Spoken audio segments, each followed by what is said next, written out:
حضور اس وقت کرد قوم جو ہے وہ 4 ممالک میں ہے، ترکی، شام، ایران اور عراق میں. جب ترکی ان کے خلاف کو کارروائی کرتا ہے تو دنیا ایک طریقے سے خاموش رہتی ہے، خاص طور پر امریکہ. لیکن جب عراق کرتا ہے تو اس کو کہا جاتا ہے کہ نہیں، یہ نہ ترکوں کے خلاف کارروائی کر سکتا ہے اور نہ اپنی قوم کے خلاف کر سکتا ہے. اور اس وقت جو جنگ کے بادل منڈلا رہے ہیں عراق پر اور بڑی خوفناک سی صورتحال پیدا ہو چکی ہے، اس سلسلے میں حضور کچھ کیا کہوں میں؟ کہہ تو چکے ہیں اب سب کچھ تو کہہ چکے ہیں. ہاں جی، بالکل واضح بات ہے، ظلم اور صفاقی ہے. اپنے مقاصد بنا کر ایک فرضی باتیں بیان کرتے، ان کی جو ڈسکشنز آتی ہیں ٹیلی ویژن پر، اسی سے اندازہ ہو جاتا ہے کہ اصل بات کیا ہے. بڑے بڑے باشعور لوگ بیٹھے ہوئے، جب کوئی آدمی یہ آواز اٹھاتا ہے کہ ہمارا حق ہے کہ ہم عراق سے دوسروں کو محفوظ رکھیں. اب وہ عراق کی طاقت بہت ہے. کیا طاقت ہے؟ اس کو کوئی نہیں چھیڑتا اس بات کو، کیونکہ وہ جانتا ہے کہ جب بھی ہم نے اس سوال کو اٹھایا اگلے جواب نہیں دے سکیں گے اور ہماری یہ گفتگو کا سارا مقصد فوت ہو جائے گا. کبھی بھی چیلنج نہیں کرتے اس بات کو. صاف پتہ چل رہا ہے کہ یہ ایک ڈیزائن ہے، باتیں کرنے کا طریق بھی ایک سوچی سمجھی اسکیم ہے، اور اس کے تحت وہ رائے عامہ کو تیار کر رہے ہیں کہ اگر ہم ظلم کریں گے تو رائے عامہ یہ یقین کر چکی ہو کہ اتنا بڑا طاقتور ملک ہے کہ اب اگر ہم نے اس کو نہ روکا تو دوبارہ کویت کو بھی کھا جائے گا، اس کو سعودی عربیہ کو بھی کھا جائے گا، ارد گرد سب جگہ وہ حملے کر دے گا. وہ مارا غریب ملک، اس کے بعد کھانے کے لیے روٹی تک نہیں رہی، بچے بے دواؤں کے مر گئے. اس کو یہ جو فرضی جن بنا کر پیش کر رہے ہیں یہ محض دھوکہ ہے. اور اگر ایک دفعہ اس اصول کو تسلیم کر لیا تو کل ایران پر جب یہی دلیل لگائیں گے، پھر ترکی بھی یہ دلیل لگائیں گے، تو سب کے لیے کردوں کا بہانہ موجود ہے ان کے پاس. خود بیچارے مظلوم بنائے ہوئے ہیں، آپ بانٹ کے ان کو تقسیم کر دیے. ایک ہی بات ہے، جس کی لاٹھی اس کی بھینس. نہ کوئی انصاف، نہ کوئی تقوی، نہ کوئی حیا، صرف ایک مضمون چل رہا ہے کہ جس کی لاٹھی اس کی بھینس. ہمیشہ سے یہی جاری ہے انسانوں.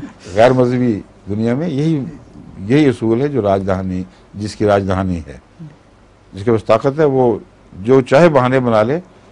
اگر ایک یہ بھی مجال نہیں کہ وہ کہے کہ نہیں تمہارے بہانے میں معقولیت نہیں ہے، اگر دلیل آپ سے دیں گے تو آپ کو ماریں گے. وہ تم کیا تم نے بکواس لگائی ہوئی ہے؟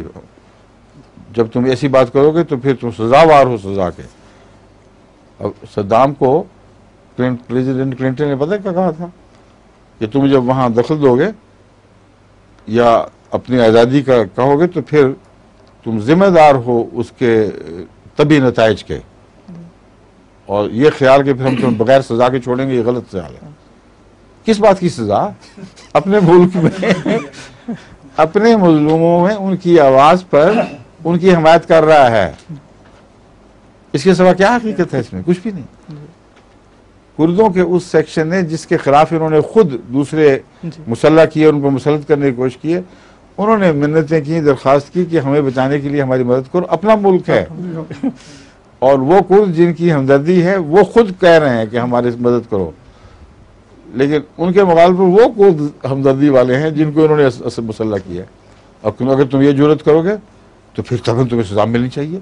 اور ساری دنیا ہاں اس کو سزا ملنی چاہیے. جب راج دہانی ظلم کی ہو یا طاقت کی ہو، اس میں دلائل کیا کام کر سکتے ہیں؟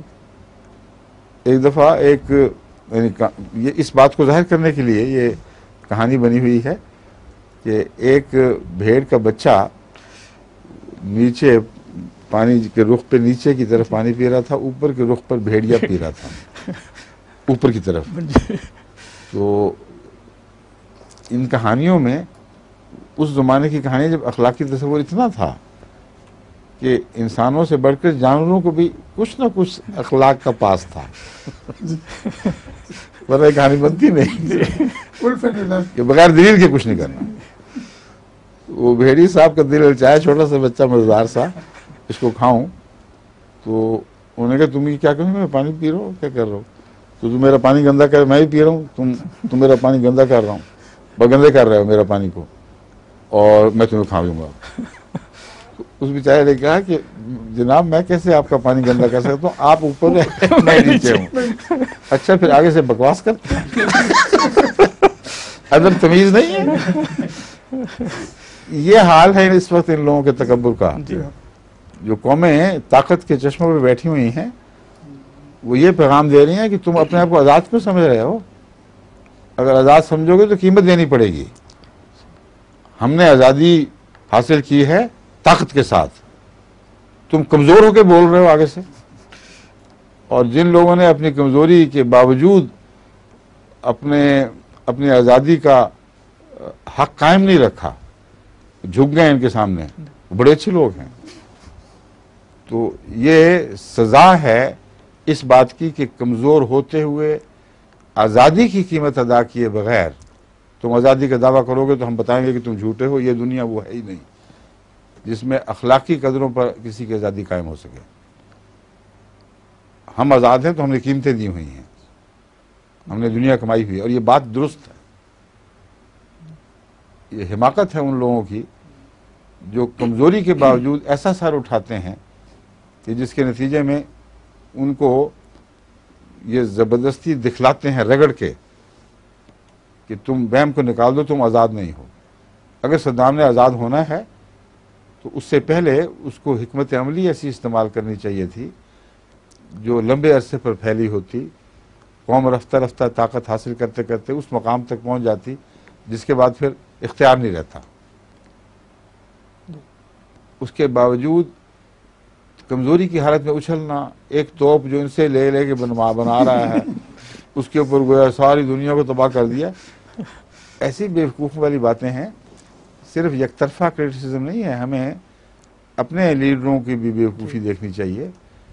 ان کی یہ عزت تو ہے کہ کم سے کم خوددار ہیں، مگر ایسی خودداری جس کی قیمت میں ساری قوم کو انسان برباد کروا دے اور آئندہ آزادی کے امکانات کو تباہ کر دے، یہ اس تمام جو پوری تصویر ابھر رہی ہے اس کی روشنی میں عقل کی بات نہیں ہے، قابل تعریف بات نہیں ہے۔ اچھا بھلا طاقتور ملک بن رہا تھا، ان کے ساتھ تعاون کرتے اور بنتے رہتے، کیا ضرورت تھی شوخیاں کرنے کی؟ ٹھیک ہے؟ ٹھیک،